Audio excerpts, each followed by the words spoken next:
Halo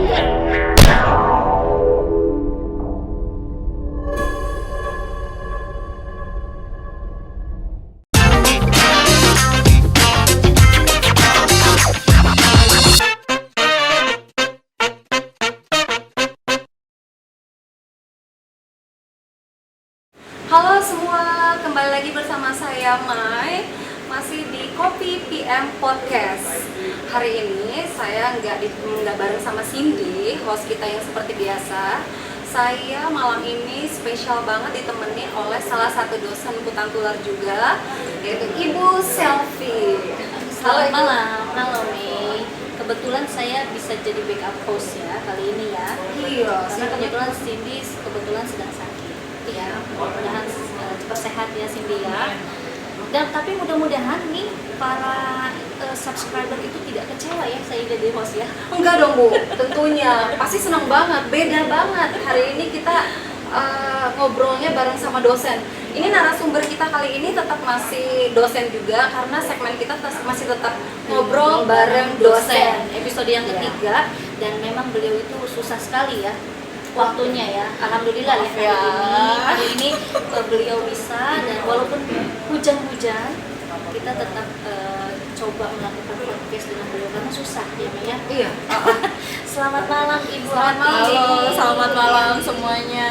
Nah, Ibu Rati ini sebagai dekan Universitas Hutan Tular ya, sekaligus dosen juga ya, dosen muda Mei. Iya. Muda sekali. Ya. Saya bilangnya Nona Rati. Terima kasih loh. Ibu Rati Kurnia Hidayati SIKOM MSI. Halo, selamat Gimana malam. Bu? Apa kabar? Alhamdulillah baik. Sehat ya? Alhamdulillah sehat. Walaupun masih dalam masa pandemi, masih keluarga Betul. juga masih tetap sehat ya. Betul, kita harus selalu jaga protokol kesehatan. Halo, selamat malam semuanya. Gimana kabar Ibu di masa ya masih tetap masa pandemi ini? Kesibukan bagaimana? Kesibukan di kampus, kesibukan di luar kampus gimana? Selama ini sih kita meskipun WFH ya Mbak ya. Ini Mbak dong, Mbak dan Mbak juga. Baik, terima kasih. Saya kakak. Oh kakak. Baik. Saya juga dosen Yang juga. enggak cuma berdua. Yang enggak cuma berdua Oh, iya, ya ya. Bu. Baik, jadi selamat malam dulu ya, pertama-tama selamat malam Bu Salvi dan dan Mbak Mei gitu, dan terima kasih sudah diundang saya ke sini gitu untuk kita nanti bincang-bincang ya, ngobrol-ngobrol di podcastnya Iya. Komas Fikom Universitas Hutan Tular. ya, itu dia. Jadi justru sebenarnya kita yang berterima kasih ya, Bu Dekan udah mau loh jadi narasumber kita ya podcast kali ini. Baik, tadi Mbak Mei kan nanya nih sama saya kan kesibukan. Nah, meskipun kita tetap pandemi di kampus di Universitas Hutan Tular itu masih menerapkan WFH, work from home. Jadi kami Senin sampai Jumat masih tetap komunikasi sama para dosen, pimpinan, dan rektorat itu melalui dari rumah. Akan tetapi kami sesekali ke kampus, mungkin seminggu 2 kali atau seminggu 3 kali untuk kita adakan rapat. Seperti itu sih. Ya semoga pandemi cepat berakhir, tidak ada lagi pandemi, semua nanti anak-anak kita semuanya di universitas itu tatap muka kembali. Kan memang nggak kangen sama kami di kampus. Tapi belum tahu ya Bu ya kapan itu. Secepatnya kita doakan aja, secepatnya semuanya normal sehingga anak-anak bisa ke kampus kembali tatap muka lagi. Yang penting pandeminya segera berakhir ya. Bu, Ibu Rati ini sebenarnya sudah berapa lama sih Bu bergabung menjadi dosen di Universitas Hutan Tular? Kalau bergabung di Universitas Hutan Tular itu saya dari 2019 Mbak, bulan April gitu. Jadi saya memang kalau boleh sedikit cerita gitu. Jadi saya memang sebelum di Universitas Hutan Tular itu saya sudah di salah satu universitas swasta di Jakarta juga. Itu tahun 2015 itu menjadi dosen. Akhirnya saya menjadi salah satu kaprodi ilmu komunikasi sampai tahun 2018 gitu. Nah setelah itu baru saya di tahun 2019 saya bergabung menjadi dekan Fakultas Ilmu Komunikasi. Jadi sekiranya 6 tahun saya menjadi akademisi di universitas gitu. tapi memang di bidang fakultas ilmu komunikasi ya, Betul. expertnya ya, karena Betul. beliau ini Bu Dekan ini salah satunya dia ahli dalam public relation, Iya. dia strategi marketing seperti itu. Nah, ini Bu, pertanyaan apa sih tantangannya selama Ibu menjadi seorang dekan? Aduh, kalau bicara tantangan Mbak, aduh ya Allah banyak sekali. Cuman singkatnya, setiap universitas, setiap fakultas itu pasti banyak sekali tantangan. Kira-kira tahu nggak tantangan, adalah salah satu tantangan terberat kita di fakultas itu kira-kira apa? Aduh, dekan ya. Bukan hanya cuma mahasiswa. Iya, kalau saya kan tantangannya mahasiswa terus ya. Gitu. Aduh, mahasiswa itu 1%-nya dari 100%. Oh, jadi apa Apalagi tuh Bu? Tantangan besarnya? salah satunya itu bagaimana kami di struktural Vkom itu membawa perubahan, membawa berkelanjutan yang lebih baik, yaitu pada yang terberat adalah akreditasi program studi. Itu yang berat.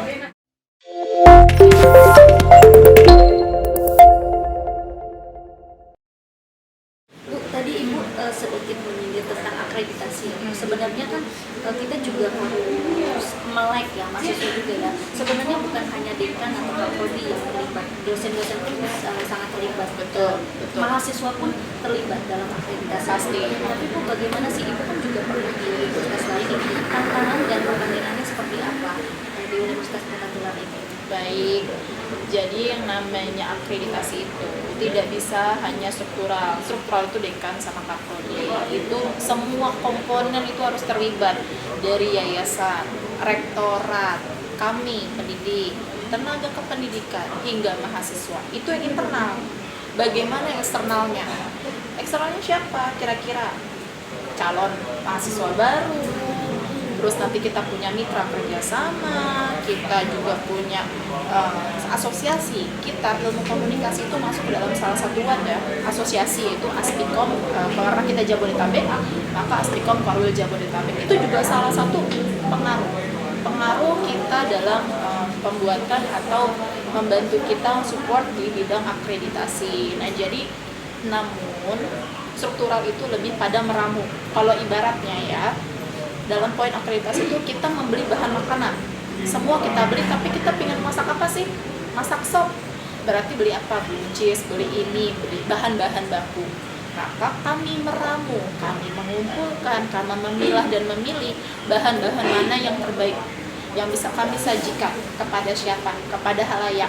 Nah kebetulan akreditasi itu halayaknya itu adalah siapa kira-kira? Orang luar itu siapa? Masyarakat itu ingin tahu akreditasi suatu program studi itu layak tidak, baik tidak manajemennya, baik tidak quality controlnya di bidang pendidikan, tridharmanya gimana, penelitian dan pengabdian, itu jadi satu faktor. Maka karena kita dinilai oleh BAN PT akan menilai kinerja program studi itu disebut layak, terakreditasi baik sekali ataupun unggul, itu nanti dinilai oleh siapa? Oleh asesor. Jadi ada 3 tadi. Ada Tiga. tiga. Baik sekali dan unggul. Nah disitulah asesor akan menilai nih akreditasi prodi itu seperti apa. Mereka punya nilai Mbak, punya komponen nilai yang harus mereka lihat dari buktinya, implementasinya. Jadi ada yang disebut output, outcome, seperti itu. Jadi itu banyak sekali komponen yang bisa dinilai dan kita disebut layak di bidang apa. Layak itu yaitu tadi baik sekali dan unggul. Gitu. Sebenarnya memang banyak sekali komponennya ya. Betul. Prosesnya juga sangat panjang sekali karena kita pun sebagai dosen gitu ya, saya juga salah satu dosen, itu kita juga dituntut gitu ya. Setiap semester itu minimal kita tridharma Harus jalan. Betul. Penelitian, pengabdian masyarakat, dan itu menjadi tantangan yang luar biasa apalagi pada saat pandemi. Benar. Gak lupa juga loh, mahasiswa itu bukan hanya dosen saja, mahasiswa itu dinilai, mahasiswa berprestasi di tingkat nasional, di tingkat internasional, dan teman-teman, akreditasi sekarang itu jangan selalu menuntut kami secara internal, tapi kita bersama, kita bergabung, mahasiswa, dosen, dan struktural, untuk apa? Untuk berkolaborasi. Contohnya apa? Mahasiswa mahasiswa itu zaman sekarang biasanya zaman dulu kita apa? Kuliah pulang kan? Iya. Betul. Nah sekarang itu nggak bisa gini. Mahasiswa itu riset bersama dengan dosen, bikin jurnal bersama dengan dosen, apalagi pengabdian masyarakat bersama dengan dosen. Jadi hal-hal itu kita membawa mahasiswa ini nih. Nah, ayo ikut kami, kita sama-sama, betul, kita berkolaborasi supaya apa? Kita punya riset ilmiah. Jadi kita tidak bisa berdasarkan ngomong katanya. Oh katanya begini, no. Kita semua mahasiswa, yuk riset bagaimana implementasi, bagaimana strategi, bagaimana kalau kita dunia public relation ya, strategi public relation perusahaan ekstern itu kita riset. Bagaimana kita, dosen dan mahasiswa mengabdi kepada masyarakat dengan ikut pengabdian masyarakat. Jadi itu nilai poin-poin yang dinilai.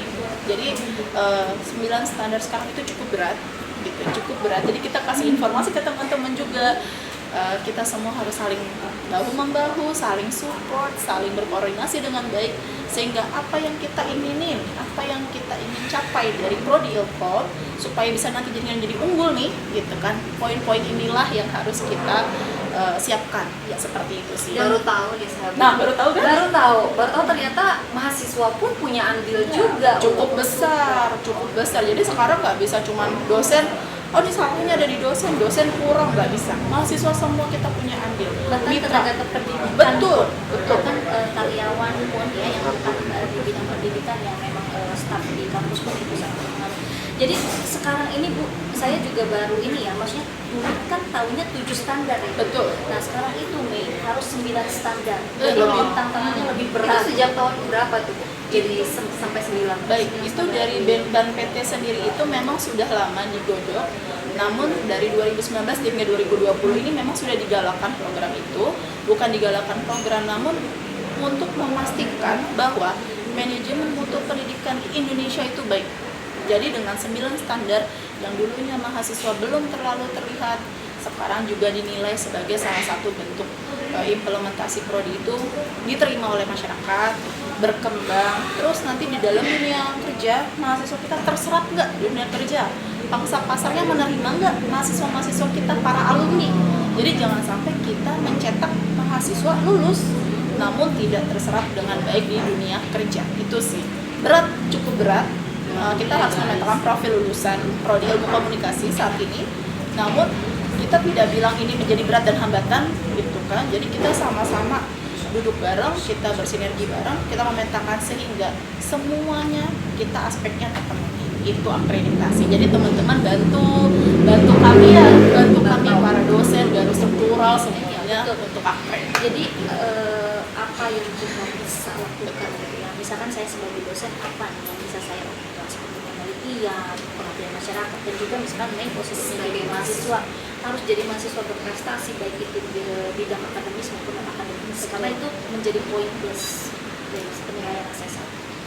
Jadi berarti kita nggak hanya menuntut dari pihak kampus, dari dosen gitu ya, berarti mahasiswa Semua. juga harus turut mensupport. Betul. Jadi jangan hanya mahasiswanya nuntut atau dosennya nuntut. Kita tidak bisa salah satu nuntut. Jadi semuanya mau nilai unggul, maka kita harus semuanya gabung bareng dan yang menghasilkan prodi ilmu komunikasi itu yang baik. Gitu. Oke, nih Bu, di tengah kesibukan Ibu sekarang yang lagi schedule-nya padat banget untuk ngurus akreditasi kampus saat ini, nah Ibu boleh share sedikit nggak ke kita bagaimana sih progresnya sampai saat ini? Nah itu mahasiswa banyak bertanya-tanya tuh. Boleh banget. Nah ini mumpung ya, terima kasih loh saya diundang sehingga saya bisa ngasih tahu ke anak-anak di Prodi Ilmu Komunikasi Fakultas Ilmu Komunikasi Universitas Sultan Tular sejauh mana sih progres kita, bagaimana mempersiapkan ini dari sisi struktural atau universitas ya gitu. Jadi Mbak, kita ini Vkom Universitas Sultan Tular ini akan menghadapi masa akreditasi di tahun 2022. Tahun yang sebentar lagi. Iya. Ibaratnya ini udah bulan Desember, Desember. sudah mau akhir tahun. Berapa hari lagi udah Januari. Iya. Jadi 2022 kita akan menghadapi akreditasi. Sejauh ini kita sudah tahap finishing. Finishing itu apa? Kami lagi mengumpulkan data-data, mengumpulkan dan mengkolek data mana yang memang bisa digunakan dalam bobot poin akreditasi, sehingga nanti sekitar, semoga ya harapannya kita semua berdoa semoga di Februari ataupun Maret kita sudah pada tahap pengumpulan dokumen tersebut ke Ban PT, dan semoga juga Ban PT tidak memiliki antrian yang cukup panjang untuk prodi Ilkom, sehingga bisa cepat divisitasi, sehingga prodi Ilkom bisa mendapatkan nilai yang baru di tahun 2022. Karena kalau saya tidak salah bulan bulan Juli sudah selesai. Bulan Juli 2022 akreditasi kita habis. Gitu. Jadi teman-teman semua bulan Juli 2022. Sebenarnya itu Bu punya time limitnya nggak sih Bu? Ada Iya. due date-nya nggak? Betul, Ada dari proses pertama. Betul. Jadi kita ini harus sebaiknya prodi ilmu komunikasi itu masuk 6 bulan. 6 bulan sebelum habis. Jadi kalau Juli itu kita udah habis, maka di bulan Januari kita harus sudah sebaiknya mengupload data tersebut ke Ban PT gitu, supaya kalau lewat, nah ini sebenarnya saya nggak harapin ya, misalnya ya, teman-teman tenang ya, yang di rumah tenang. Jadi gini, kalau sampai lewat ini pada kisaran umum ya di universitas manapun, Ban PT itu pasti akan memberikan informasi. Biasanya kenapa kita tidak mengupload, kenapa diberi warning benar Bu. Terus nanti biasanya itu ada batasnya. Nah, misalnya seperti ini, misalnya Mei semester berapa sekarang? Semester 3. Oh, semester 3 misalnya. Mei nanti semester 7 nih. Nah, mau ambil skripsi. Nah, ketika Mei mau ambil skripsi, itu Mei ini ketika mau sidang kami di Prodi Ilkom, kami tidak bisa Mei memberikan kesempatan Mei untuk skripsi atau sidang skripsi dalam batas kita tidak mengajukan. Gitu. Jadi misalnya Mei ini mau sidang Agustus, kami sampai Agustus belum divisitasi, maka kita akan tunda proses sidang sampai batas waktu kita divisitasi. Kenapa? Karena memang itu sudah peraturan dikti, peraturan dari Ban PT juga, karena nanti dianggap kita sudah habis masa akreditasi dan sudah kadaluarsa. Kenapa kita bisa meluluskan mahasiswa di dalam masa transisi atau masa interval seperti itu. Jadi kenapa kita juga tidak bisa serta-merta mengabaikan akreditasi. Jadi itu tugasnya struktural, tugasnya universitas, maka mahasiswa kuliah dengan baik, kita sama-sama bareng, sehingga ketika kalian sidang ya sidang. Kenapa? Karena akreditasi kita sudah selesai seperti itu. Apakah prosesnya bisa diperpanjang? Oh bisa. Kalau misalnya gini, misalnya Mbak, ini bukan kesalahan ya, namun adanya antrian yang cukup panjang di Ban PT, adanya cukup panjang itu misalnya Ban PT itu kan, nah ini pernah terjadi kalau saya tidak salah waktu awal dari pandemi. Nah pandemi itu kan biasanya namanya divisitasi itu offline Mbak, atau asesor datang ke universitas. Namun ketika terjadi perubahan ke pandemi itu kan berarti kan online, berarti itu antriannya cukup panjang. Nah, nanti kalau memang dari sisi internalnya Ban PT itu bisa diperpanjang. Namun saya rasa Ban PT pasti sudah mengatur, dikti sudah mengatur, jadi tidak mungkin mereka pasti memiliki asesor yang cukup banyak kan se-Indonesia gitu. Jadi mereka pasti akan mengatur universitas mana yang akan berkunjung ke kita, ke universitas. Jadi saya rasa Ban PT cukup baik, sudah memiliki asesor yang banyak di prodi ilmu komunikasi.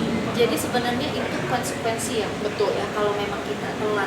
Tapi kalau misalkan memang ada perpanjangan waktu, itu memang bukan dari pihak universitas Mei, jadi memang dari pihak asal kita sudah upload, kita ketika sudah dikasih waktu untuk upload ya upload. Betul.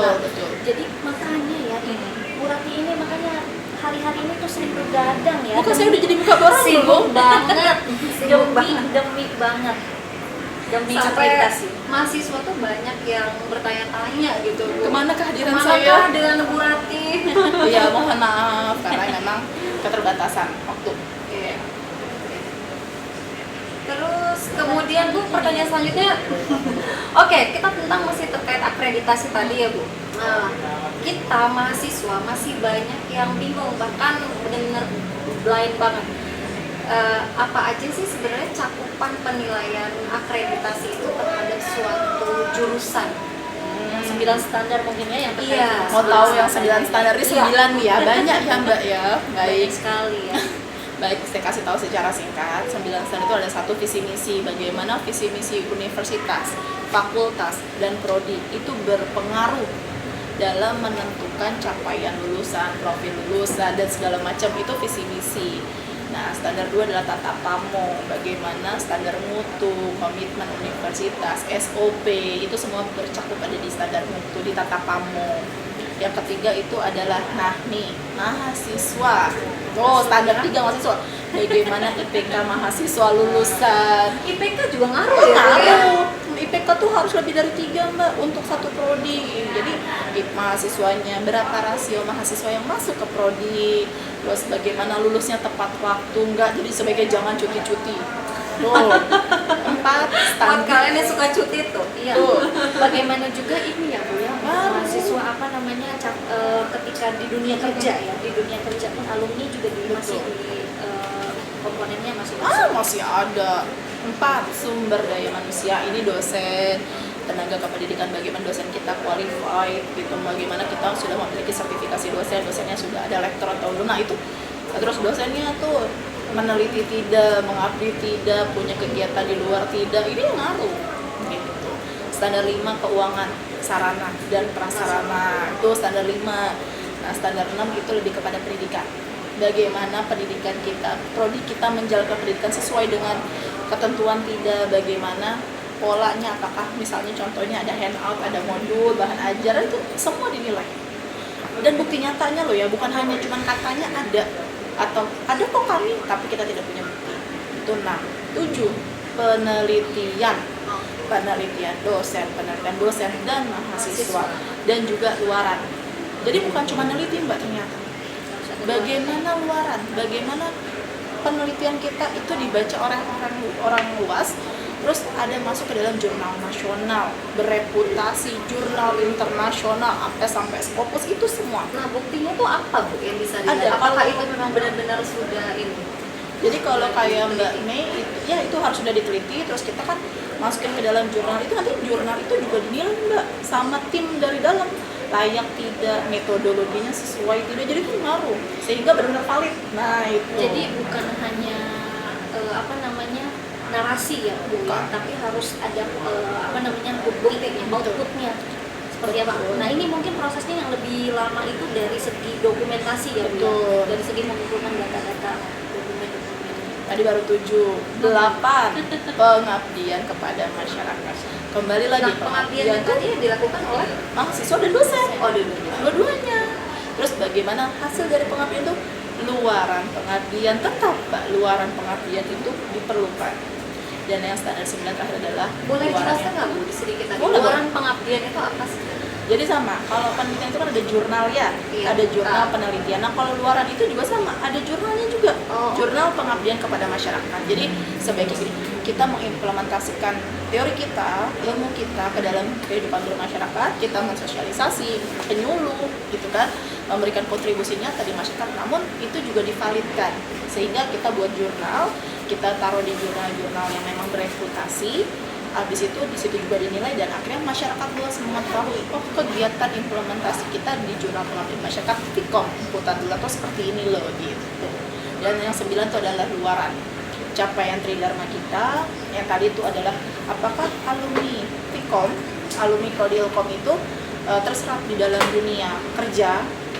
Terus misalnya apakah kayak nanti Mbak Mei lulus nih, Mbak Mei belum bekerja misalnya ya, apakah masa tunggu lulusan itu lama, kurang dari 6 bulan itu berapa orang, kayak gitu-gitu dinilai Mbak.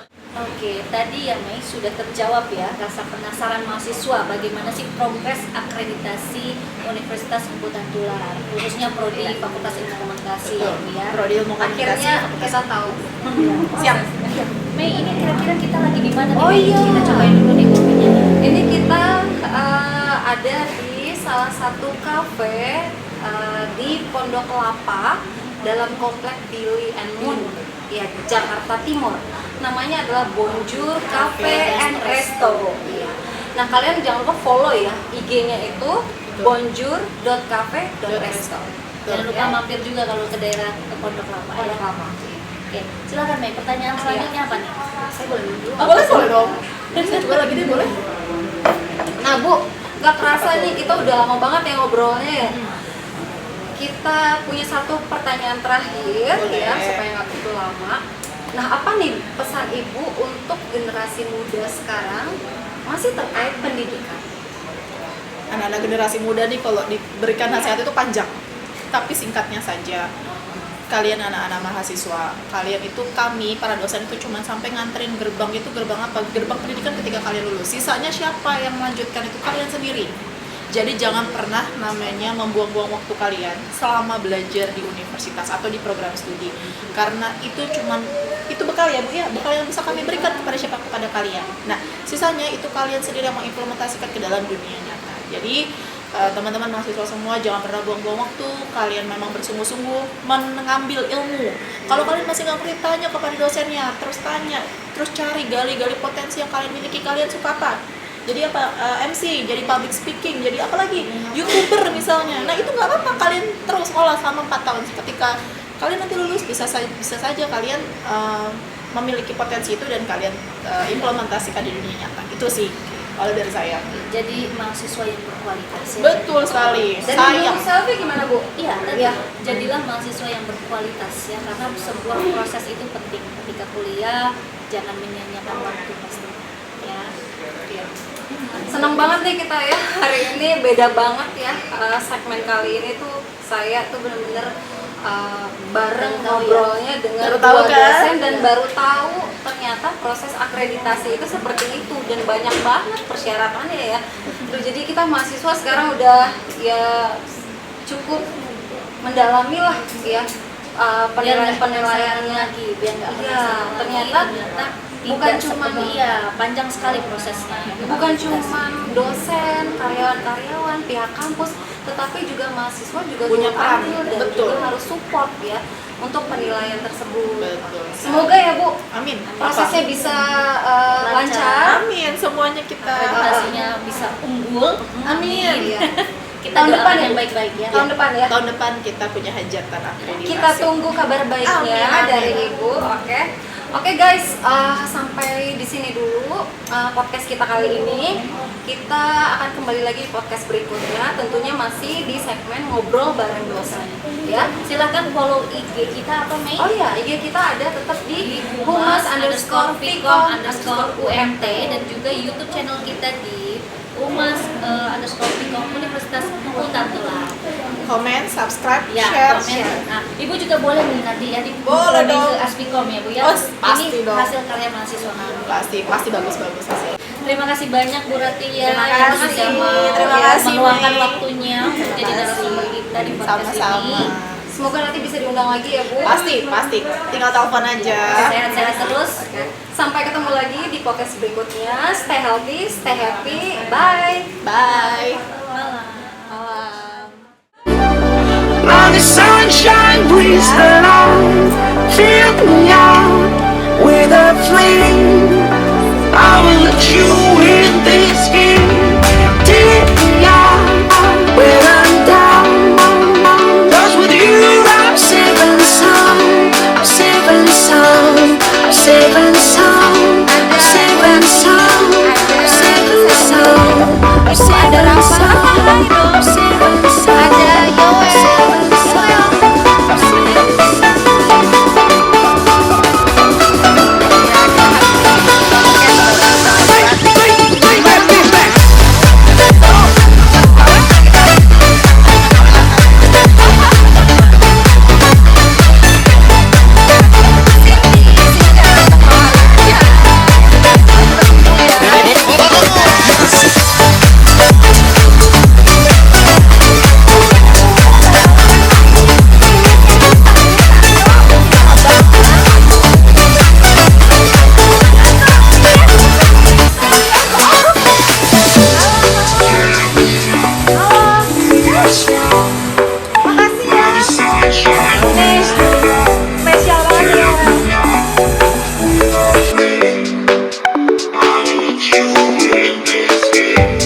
Take me out when I'm down.